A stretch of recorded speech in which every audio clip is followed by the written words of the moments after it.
हजारों किसान हरियाणा के बॉर्डर पे 3 दिन से लगातार आंदोलन कर रहे हैं। वो दिल्ली कूच करना चाहते हैं। इस बीच बड़ी खबर ये है कि एक बार फिर केंद्र सरकार और किसानों के बीच बातचीत का रास्ता खुल गया है।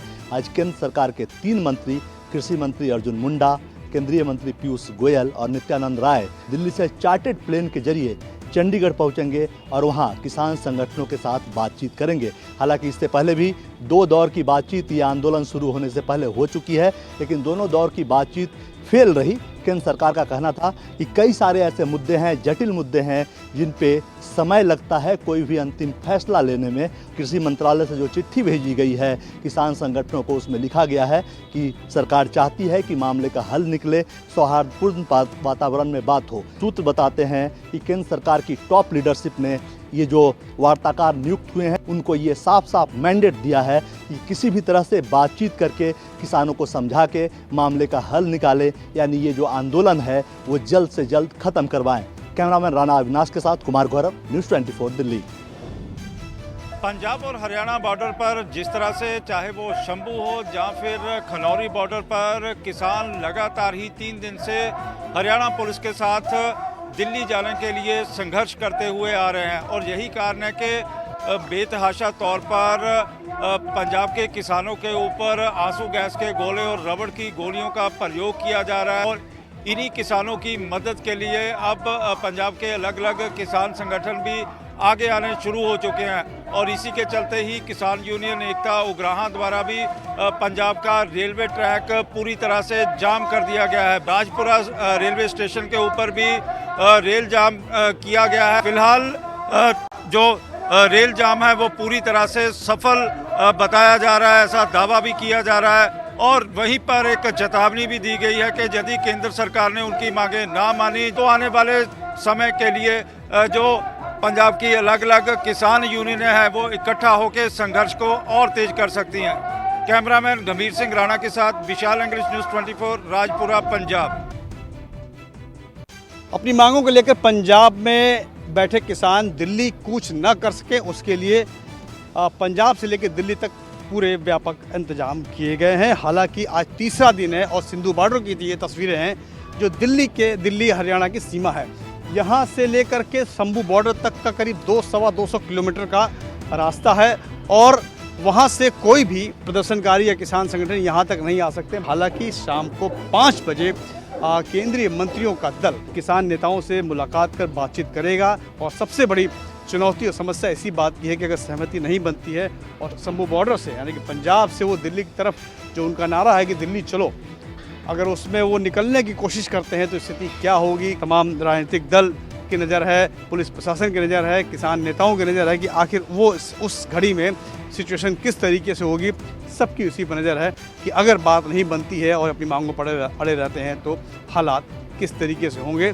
सबकी नज़र अब इसी बात पे टिकी हुई है। Prashant Dev, news 24, Singhu border, Delhi Haryana border. Tikri border पर आज मैं तीसरे दिन पहुंचा हूं अपने कैमरा पर्सन विजय कुमार के साथ। और आज का जो हालात है वो कुछ बदला सा हमें भी नज़र आ रहा है, क्योंकि किसानों ने जो आंदोलन छेड़ा, दिल्ली कूच की जो बात कही और आज जो है ट्रेन रोको अभियान की भी बात किसानों की तरफ से कही गई है। और स्थिति से निपटने के लिए एसएसबी के जवान को भी यहाँ पर लगाया गया। यानी इससे पहले सैप और सीआरपीएफ की सिक्योरिटी तो थी ही दिल्ली पुलिस के अलावा, अब एसएसबी को भी, जिसके 5 प्लाटून हैं, उसे भी यहाँ पर बुला लिया गया है। सीसीटीवी से भी निगरानी की जा रही है। ठीक बाएं तरफ बाबा हरिदास नगर का एरिया है, मोहल्ला है। और देखिए जो मेन जो इंटर करने का जो रास्ता है वहाँ भी सीमेंट के बैरिकेड के अलावा जो है एक ट्रक को रख दिया गया। हालांकि ये ट्रक भी खाली नहीं है, रेत से भरी ये ट्रक है और पूरे इलाके को जो है सील कर दिया गया है। दिल्ली के टिकरी बॉर्डर से कैमरा पर्सन विजय कुमार के साथ पवन मिश्रा, न्यूज़ 24। किसान आंदोलन 2.0 का आज तीसरा दिन है और मैं इस वक्त मौजूद हूं पंजाब के खनौरी बॉर्डर पर, जहां पर आज फिलहाल शांति है, क्योंकि दरअसल 2 दिनों तक लगातार जो है वो किसान और पुलिस सुरक्षाकर्मियों के बीच संघर्ष देखने को मिला। लेकिन आज क्योंकि मीटिंग होनी है शाम को, केंद्र सरकार के 3 मंत्री जो हैं वो चंडीगढ़ पहुंचेंगे और किसानों की तरफ से कई प्रतिनिधि वहां पर पहुंचेंगे, तो उम्मीद यही की जा रही है कि आज शायद कोई सहमति बन पाए। अगर सहमति नहीं बनी तो किसानों ने अपना रुख पहले से ही साफ कर दिया। इस खनेरी बॉर्डर पर लगातार पुलिस और किसानों के बीच संघर्ष हुआ, जिसमें कई किसान भी घायल हुए, कई पुलिसकर्मी भी घायल हुए, लेकिन किसानों ने साफ कर दिया है कि अगर सरकार इनकी बात नहीं मानती तो कोई बॉर्डर, कोई बैरिकेड इन्हें रोक नहीं पाएगा और ये लगातार आगे बढ़ते हुए दिल्ली पहुंचेंगे और दिल्ली जाकर ही सीधे अपनी बात कहेंगे और तब सरकार को इनकी बात माननी ही पड़ेगी। खनेरी बॉर्डर पर इस धरने में फिलहाल हज़ारों की संख्या में किसान पहुंचे हुए हैं और लगातार पीछे जो पंजाब के अलग अलग पिंड हैं, जो अलग अलग गाँव हैं, वहाँ से भी लगातार किसान पहुँच रहे हैं, जो साफ अपनी जो रुख है वो पूरी तरह से क्लियर कर चुके हैं कि जब तक सरकार इनकी मांगें नहीं मानेगी तब तक ये पीछे हटने वाले नहीं हैं। कैमरामैन भरत रावत के साथ में कौशिक, न्यूज़ 24, खनेरी बॉर्डर, पंजाब। पिछले 2 दिनों से पंजाब के किसानों को हरियाणा में एंट्री नहीं मिली, तो आज पंजाब के किसानों ने जितने भी पंजाब के टोल थे उन्हें मुफ्त कर दिया। आप तस्वीरों में देख सकते हैं कि यहाँ से जितनी भी गाड़ियाँ निकल रही हैं उनको रोका टोका नहीं जा रहा, और ऐसे में ये तो पंजाब के टोल की बात थी, साथ ही इन्होंने रेलवे ट्रैक भी जाम कर दिए हैं। जबकि संयुक्त मोर्चा की कॉल के दौरान कल भारत बंद है और ऐसे में हरियाणा में राकेश टिकैत गुट के किसान कल 4 घंटे के लिए रोड जाम करेंगे। हालांकि गुरनाम सिंह चडूनी भी एक अहम बैठक कर रहे हैं, जिसके बाद हरियाणा में भी किसान कहीं ना कहीं धरना प्रदर्शन पर बैठ सकते हैं। माना तो यह भी जा रहा है कि अगर सरकार ने बात ना मानी तो पंजाब से पहले हरियाणा का किसान दिल्ली पहुंच जाएगा। Tilak Bhardwaj, news 24, Yamunanagar. Electoral bond को लेकर सुप्रीम कोर्ट से आज बड़ी खबर आई है। सुप्रीम कोर्ट ने राजनीतिक दलों को चुनावी चंदा देने की स्कीम इलेक्टोरल बॉन्ड योजना को असंवैधानिक करार देते हुए रद्द कर दिया है। सुप्रीम कोर्ट ने अपने फैसले में कहा कि ये योजना जानने के अधिकार और संविधान में दिए हुए गए तमाम उपबंधों के खिलाफ है। केंद्र सरकार ने इस योजना के पक्ष में ढेर सारी दलीलें दी थी। सुप्रीम कोर्ट ने केंद्र सरकार की तमाम दलीलों को खारिज करते हुए आज कहा कि नागरिकों को ये जानने का अधिकार है कि वो जिस पार्टी को वोट दे रहे हैं उसे कौन पार्टी कितना चंदा देती है। सुप्रीम कोर्ट ने ये भी कहा है कि अब तक जितने बॉन्ड खरीदे गए हैं, जितना भी चंदा मिला है, SBI वो जानकारी सार्वजनिक करे। साथ ही ये भी कि जो बॉन्ड कैश नहीं हुए हैं वो बॉन्ड जिन्होंने डोनेशन दिया है उनको लौटाए जाएंगे। तो अब जब ये जानकारी सार्वजनिक होगी तो इस बात की आशंका से इनकार नहीं किया जा सकता कि खूब सियासत होगी कि किस घराने ने, किस बिजनेसमैन ने, किस ग्रुप ने, किस पॉलिटिकल पार्टी को कितना पैसा दिया है। कैमरामैन उमेश के साथ प्रभाकर मिश्रा, न्यूज़ 24, दिल्ली। जम्मू कश्मीर में अपोजिशन पार्टीज़ की यूनिटी को लेकर फारूक अब्दुल्ला ने तब सवाल खड़े कर दिए जब फारूक अब्दुल्ला ने आज पत्रकारों से बात करते हुए ये कहा कि वो आने वाले चुनावों में जम्मू कश्मीर में अपने बलबूते पर मैदान में उतरेगी और अपने बलबूते पर ये चुनाव लड़ेगी।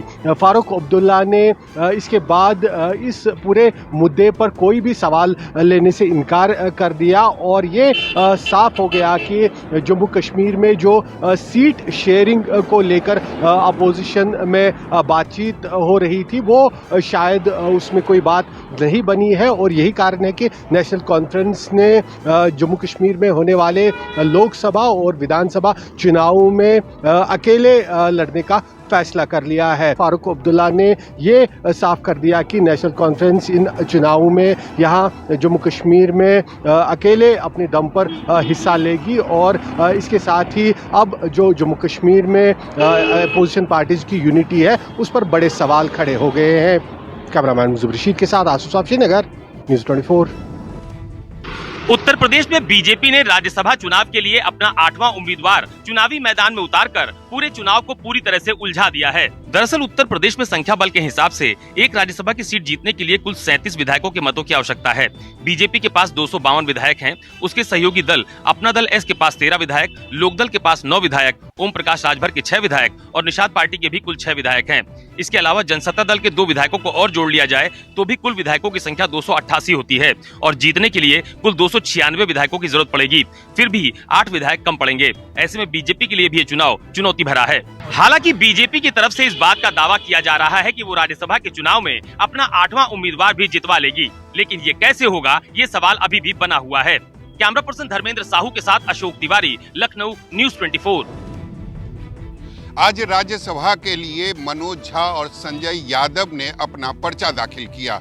मनोज झा को पार्टी ने दूसरी बार राज्यसभा भेजने का काम किया है। मनोज झा पार्टी की बातों को सदन के अंदर काफी मुखर रूप से अपनी बातों को रखते हैं। संजय यादव, जिनको पहली बार पार्टी की तरफ से राज्यसभा सदस्य बनाया जा रहा है, और संजय यादव लंबे समय से तेजस्वी यादव के साथ हैं, उनके दोस्त माने जाते हैं, उनके राजनीतिक सलाहकार भी हैं। इस मौके पर राबड़ी देवी और लालू प्रसाद यादव भी मौजूद थे, और आज पाला बदलने के बाद पहली बार मुख्यमंत्री की मुलाकात लालू यादव से होती है। दोनों एक दूसरे का हालचाल पूछा और उसके बाद अपनी गाड़ी से मुख्यमंत्री नीतीश कुमार निकल गए। आज बिहार विधानसभा में निर्विरोध चुने गए अध्यक्ष नंद किशोर यादव, इसके अलावा सदन के नेता बने नीतीश कुमार और नेता प्रतिपक्ष बने तेजस्वी यादव। कैमरामैन सनी के साथ सौरभ कुमार, पटना, न्यूज़ 24। राज्यसभा चुनाव के लिए नामांकन की आज आखिरी तारीख है। महाराष्ट्र की 6 राज्यसभा सीटों पर चुनाव होना है। बताया जा रहा है कि महाराष्ट्र के 6 राज्यसभा सीटों पर चुनाव निर्विरोध हो सकता है, क्योंकि सभी पार्टियों ने मिलाकर अभी तक कुल 6 ही उम्मीदवार मैदान में उतारे हैं। अगर बीजेपी ने चौथा कैंडिडेट नहीं दिया तो राज्यसभा का चुनाव महाराष्ट्र में निर्विरोध होगा, क्योंकि राज्यसभा चुनाव को लेकर कांग्रेस के प्रदेश अध्यक्ष नाना पटोले ने भी बड़ा बयान दिया है। पटोले ने कहा है कि कांग्रेस को सभी वोट मिलेंगे, 100% लोग हमारे साथ हैं, एक भी वोट टूटेगा नहीं। कांग्रेस का उम्मीदवार सबसे ज्यादा वोटों से जीत कर आएगा। अगर उनमें हिम्मत है तो वो उम्मीदवार उतार दे। आपको बता दें कि बीजेपी ने मेधा कुलकर्णी, अजीत गोपछड़े और अशोक चौहान को उम्मीदवार बनाया है। वहीं शिंदे की शिवसेना ने मिलिंद देवड़ा को टिकट दिया है। एनसीपी की ओर से प्रफुल्ल पटेल को राज्यसभा का उम्मीदवार वो बनाया गया है। प्रफुल्ल पटेल ने भी अपना नामांकन वो भर दिया है। कैमरामैन अंचल सिंह के साथ राहुल पांडे, न्यूज़ 24, मुंबई। एनसीपी विधायकों की अयोग्यता पर आज फैसला आना है। शाम 4:30 बजे विधानसभा अध्यक्ष राहुल नार्वेकर अपना फैसला सुनाएंगे। इससे पहले दोनों ही गुटों की बेचैनी बढ़ी हुई है।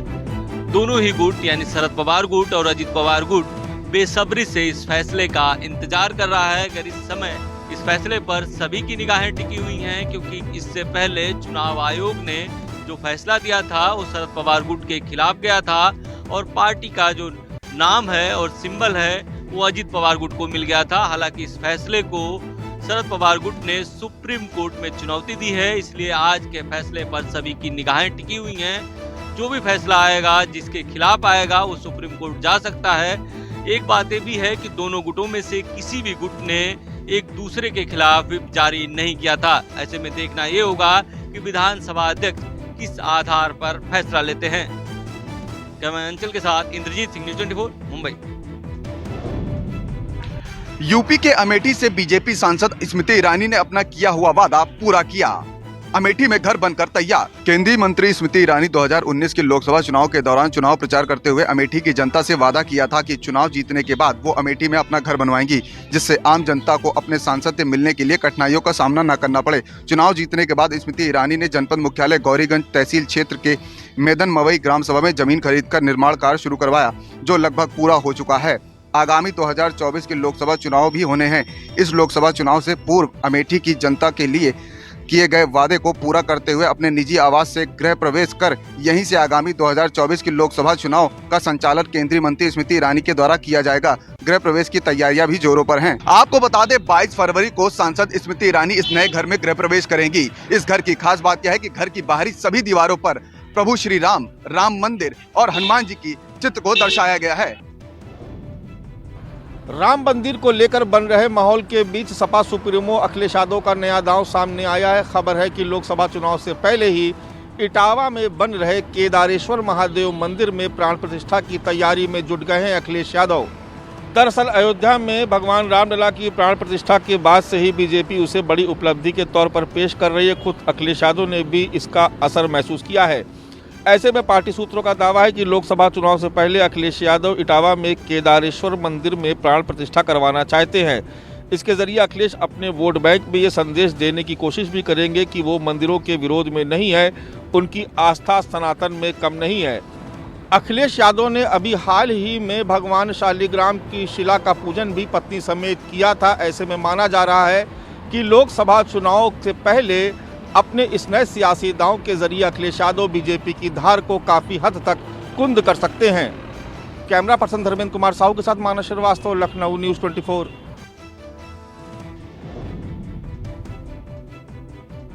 पश्चिम बंगाल के संदेश खाली में हिंसा की गतिविधियां देखी जा रही है और लगातार हिंसा की गतिविधियां बढ़ते जा रही है।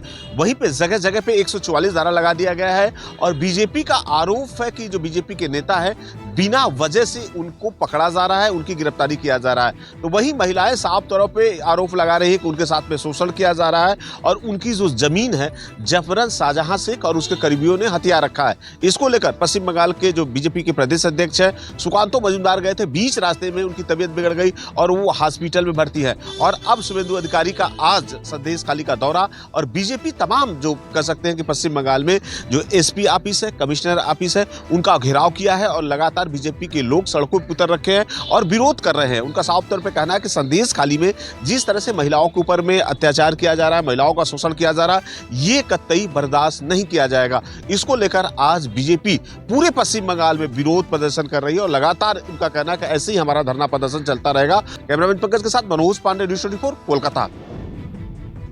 कांग्रेस सांसद सोनिया गांधी ने रायबरेली वासियों को एक भावुक चिट्ठी लिखी है जिसमें उन्होंने लिखा है कि दिल्ली में उनका परिवार रायबरेली के बिना अधूरा है। सोनिया गांधी ने पत्र लिखकर रायबरेली की जनता के प्रति अपनी भावनाओं को व्यक्त किया है। पत्र में उन्होंने रायबरेली की जनता से भावुक अपील भी की है। उन्होंने लिखा है कि परिवार को संभाल लेने की बात भी पत्र में लिखी गई है। उन्होंने लिखा कि मैं जो भी हूँ वो रायबरेली की जनता के कारण हूँ। मेरा भरोसा है कि आप हमारे परिवार को संभाल लेंगे। अपनी बढ़ती उम्र का हवाला देते हुए उन्होंने कहा कि रायबरेली से मेरा पुराना नाता रहा है, परिवार का गहरा रिश्ता रहा है। स्वास्थ्य कारणों से लोकसभा चुनाव न लड़ने की बात भी उन्होंने कही है। उन्होंने अपनी बढ़ती उम्र का भी हवाला देते हुए कहा कि दिल्ली में मेरा परिवार अधूरा है, रायबरेली आकर मेरा परिवार पूरा होता है। हालांकि सोनिया गांधी की इस चिट्ठी के बाद से ही ये कयास लगाए जाने लगे हैं कि रायबरेली से भी कांग्रेस का उम्मीदवार गांधी परिवार से ही होने वाला है। कैमरा पर्सन धर्मेंद्र साहू के साथ अशोक तिवारी, लखनऊ, न्यूज़ 24। मराठा आरक्षण को लेकर आमरण अनशन कर रहे मनोज जारंगे पाटिल के आंदोलन का 6वां दिन है। इस बीच मनोज जारंगे पाटिल की तबीयत लगातार बिगड़ती जा रही है। कल उनके नाक से ब्लड आने की शिकायत पर बहुत से मराठा समाज वहां पर इकट्ठा हो गए, उनको मान मनोवल किया। इसके बाद वो इलाज के लिए तैयार हुए और अपना इलाज करवाया। इसके बाद मनोज जारंगे पाटिल ने कहा कि अगर मेरी मौत हो जाती है तो मराठा समाज महाराष्ट्र को लंका की तरह जला देगा। इस पर केंद्रीय मंत्री नारायण राणे की तरफ से जवाब आया। राणे ने कहा कि मनोज जारंगे पाटिल ने सारी हदें पार कर दी हैं। सरकार ने मराठा आरक्षण के मुद्दे पर 20 फरवरी को विधानसभा का विशेष सत्र बुलाया है। अब देखना यह है कि क्या 20 फरवरी को मराठा आरक्षण का मुद्दा हल हो जाता है, क्योंकि अपोजिशन का कहना है कि सरकार मनोज जारंगे पाटिल के जीवन से खेल रही है। मैं अंचल के साथ इंद्रजीत सिंह, 24, मुंबई। दिल्ली विधानसभा सत्र की आज शुरुआत हुई, जिसमें एलजी वीके सक्सेना के अभिभाषण में बीजेपी के विधायकों ने जमकर हंगामा किया। उसके बाद दिल्ली में मंत्री आतिशी मारलेना ने कहा कि इस बार बजट जो है वो डिले हो सकता है। आपको बता दें कि आतिशी ने कहा कि मार्च के पहले हफ्ते तक बढ़ सकता है बजट सत्र। साथ ही साथ उन्होंने ये बताया कि जो बजट सत्र है उसमें डिले होने की वजह इसलिए दिखाई पड़ रही है क्योंकि एलजी से बजट का अप्रूवल कल ही आया है और इसके बाद एमएचए के पास जो है वो बजट जाएगा। एमएचए अप्रूवल में 10 से 15 दिन लग जाते हैं और ऐसे में उनका कहना है कि 15 दिन लगने के बाद 25 तारीख से पहले बजट पेश नहीं किया जा सकता है। मंत्री आतिशी ने सदन में बजट सत्र को मार्च के पहले हफ्ते तक बढ़ाने का प्रस्ताव रखा। मंत्री आतिशी ने कहा कि फरवरी के अंत या मार्च के पहले हफ्ते में ही बजट पेश कर पाएंगे। यानी साफ तौर पर बजट सत्र जिस तरीके से शुरू किया गया था, लेकिन बजट सत्र ना होने की वजह से अब ये आने वाले महीने में ही हो पाएगा। कैमरा पर्सन संजय राहुल के साथ पल्लवी झा, दिल्ली, न्यूज़ 24। राजस्थान के स्कूलों में आज सामूहिक सूर्य नमस्कार का आयोजन किया जा रहा है। सूर्य सप्तमी पर खास तौर पर राजस्थान सरकार की ओर से इस कार्यक्रम का आयोजन किया गया है। राज्य स्तरीय कार्यक्रम भगवान स्टेडियम में हो रहा है। शिक्षा मंत्री मदन दिलावर और शिक्षा निर्देशक आशीष मोदी खुद यहाँ पर मौजूद है। बच्चों के साथ सूर्य नमस्कार कर रहे हैं। पूरे राजस्थान में करीब सरकारी स्कूलों की यदि बात की जाए तो 80 लाख से ज्यादा बच्चे पढ़ते हैं और लगभग प्राइवेट स्कूलों में इतने ही बच्चे पढ़ते हैं। ये सभी लोग सामूहिक रूप से सूर्य नमस्कार आज कर रहे हैं। आधे घंटे तक अपने आप में एक बड़ा रिकॉर्ड इसे बनाने की कोशिश की जा रही है, रिकॉर्ड में शामिल करने की कोशिश की जा रही है। खास बात ये कुछ मुस्लिम लोग समाज ने इसका बहिष्कार करने की कोशिश की। उनका यह कहना है कि एक धर्म विशेष के यहाँ पर मंत्र और दूसरी बातें यहाँ पर इस योग अभ्यास के दौरान कही जाती है, लेकिन सरकार की ओर से साफ कर दिया गया कि यह महज एक योगाभ्यास है। निश्चित तौर पर आने वाले दिनों में सभी लोगों के लिए यह एक प्रेरणा बनेगा कि सभी को सूर्य नमस्कार करना चाहिए ताकि शरीर स्वस्थ और दुरुस्त रहे। कैमरामैन सावरमल योगी के साथ श्रीवत्सन, जयपुर न्यूज 24। पाकिस्तान की ओर से एक बार फिर भारत पाकिस्तान अंतर्राष्ट्रीय सीमा के आरएसपुरा सेक्टर में सीज फायर का उल्लंघन किया गया है। पाकिस्तान की ओर से बीएसएफ की पोस्टों को टारगेट किया गया है। बीएसएफ के बहादुर जवानों ने भी पाकिस्तानी फायरिंग का मुंहतोड़ जवाब दिया है। दरअसल पाकिस्तान बौखलाया हुआ है। पाकिस्तान की कोशिश ये है कि सीज फायर उल्लंघन की आड़ में आतंकियों की घुसपैठ भारतीय सीमा में करवाई जा सके, लेकिन अंतर्राष्ट्रीय सीमा पर बीएसएफ के जवान बेहद ज्यादा अलर्ट हैं और ये हमारे बहादुर जवानों की अलर्टनेस का नतीजा है कि उन्होंने अभी तक पाकिस्तान की किसी भी नापाक साजिश को कामयाब नहीं होने दिया है। वहीं अंतर्राष्ट्रीय सीमा के साथ नियंत्रण रेखा में भी पाकिस्तान ये कोशिश कर रहा है कि आतंकियों को ज्यादा संख्या में घुसपैठ करवाई जा सके। इसी के चलते पाकिस्तान की ओर से भारत पाकिस्तान नियंत्रण रेखा पुंछ में आग लगाई गई है। ये आग सीमा पार लगाई गई थी, लेकिन अब ये आग लगातार भारतीय सीमा की ओर बढ़ती जा रही है। कैमरामैन पवन के साथ पंकज शर्मा, न्यूज 24 जम्मू। न्यूज 24 आज आपको लेकर आया है हवाई योद्धाओं के बीच में वायु शक्ति 2024 के तहत हर 3 साल में जिस तरह से भारतीय वायुसेना अपनी ताकत का एक परचम लहराती है, अपनी ताकत दिखाती है प्रदर्शन के जरिए। उसके अलग अलग जो विमान हैं, उनके जो अलग अलग आर्मी के स्ट्रेंथ है, चाहे वो किस तरह से दुश्मनों पर हमला करना हो, उनके जो जितने भी अटैक्स हैं उनको किस तरह से असफल करना हो, ऐसी तमाम चीज़ें जो है किस तरह से दुश्मनों के चक्के छुड़ाते हैं, उनको मात देते हैं, ऐसी तमाम चीज़ों के साथ में इस समय आप देख सकते हैं कि वायु शक्ति 2024 के तहत यहाँ पर तमाम लोग मौजूद हैं। इसका आगाज़ हो चुका है वायु शक्ति 2024 का। हर 3 साल में वायु शक्ति 2024 जो है उसका आयोजन होता है और इस बार भी कहा जा रहा है कि 121 विमान जो है इस वायु शक्ति 2024 में शामिल हैं, जिसके अंदर Sukhoi 30, MKI, Jaguar, hoc, C-130J, इसके अलावा चिनूक, राफेल, इस तरह के तमाम जो विमान हैं वो आज अपनी शक्ति, अपनी ताकत जो है यहाँ पर दिखाने जा रहे हैं। कैमरामैन प्रभात के साथ भूपेंद्र सिंह, जैसलमेर, न्यूज 24। मध्य प्रदेश में पटवारी भर्ती को लेकर एक बड़ी खबर सामने आई है। राज्य सरकार की तरफ से बनाई गई कमेटी ने इस पूरे मामले में क्लीन चिट दे दी है और अब जल्द ही जो अभ्यर्थी थे उनको ज्वाइनिंग लेटर दिया जाएगा। दरअसल ये पूरा मामला पिछले साल का है। उस वक्त जब 22 नवंबर 2023 को कर्मचारी मंडल को लेकर ग्रुप 2 और ग्रुप 4 और पटवारी भर्ती की संयुक्त परीक्षा की गई थी, नोटिफिकेशन जारी किए गए थे। क्योंकि जो टॉपर की लिस्ट है उसमें से 10 में से 7 टॉपर एक ही कॉलेज के पाए गए। ग्वालियर का एक कॉलेज है।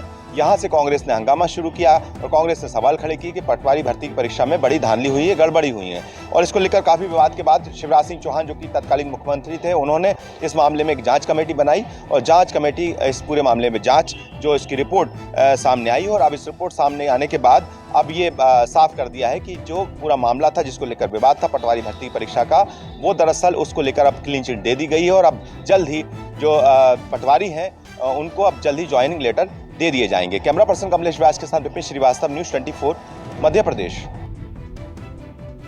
पिछले महीने प्रधानमंत्री नरेंद्र मोदी ने अटल सेतु सिवड़ी नावा सेवा ब्रिज का उद्घाटन किया था। अब इस ब्रिज पर रफ्तार के सौदागरों की शामत आ गई है। 1 महीने के अंदर इस ब्रिज पर ओवर स्पीडिंग के 1200 से ज़्यादा चालान जो है वो काटे गए हैं। बता दें कि इस ब्रिज पर स्पीड लिमिट 100 किलोमीटर प्रति घंटा रखी गई है, लेकिन लोग इसका पालन नहीं कर रहे हैं। एक वाहन इस ब्रिज से जो है 180 किलोमीटर प्रति घंटे की रफ्तार से गुजरा है। जानकारी के मुताबिक ब्रिज पर ट्रैफिक नियमों का उल्लंघन करने वालों पर जमकर जो है चालान काटे जा रहे हैं। 32,000 से ज्यादा वाहन चालकों को जो है टोल का चालान जारी किया गया है, जो बिना टोल भरे ही आगे बढ़ गए थे। प्रशासन ने अब तक 13 करोड़ रुपए से ज्यादा टोल के रूप में प्राप्त किए हैं। अधिकारियों की माने तो एक महीने के अंदर अंदर इस ब्रिज से अब तक 8,13,000 से ज्यादा गाड़ियां गुजरी है। आने वाले समय में इस ब्रिज पर से गाड़ियों की गुजरने की संख्या जो है वो और भी बढ़ जाएगी। कैमरामैन अंचल सिंह के साथ राहुल पांडे, न्यूज़ 24, मुंबई। गुजरात में फिर हुआ दलित पर अत्याचार।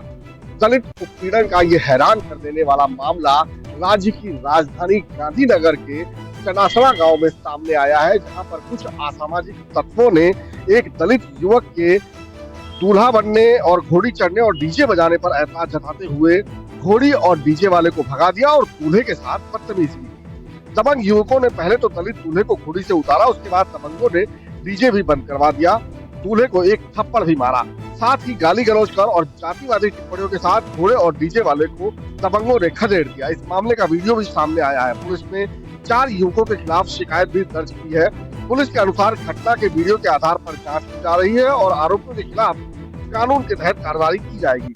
वहीं इस मामले में कांग्रेस नेता जितेश मेवानी ने कड़ा एतराज जताते हुए ये कहा है कि 21वीं सदी में भी अगर लोगों की मानसिकता इस तरह की है तो ये बहुत ही शर्म की बात है। कैमरामैन प्रभात के साथ भूपेंद्र सिंह, अहमदाबाद, न्यूज़ 24।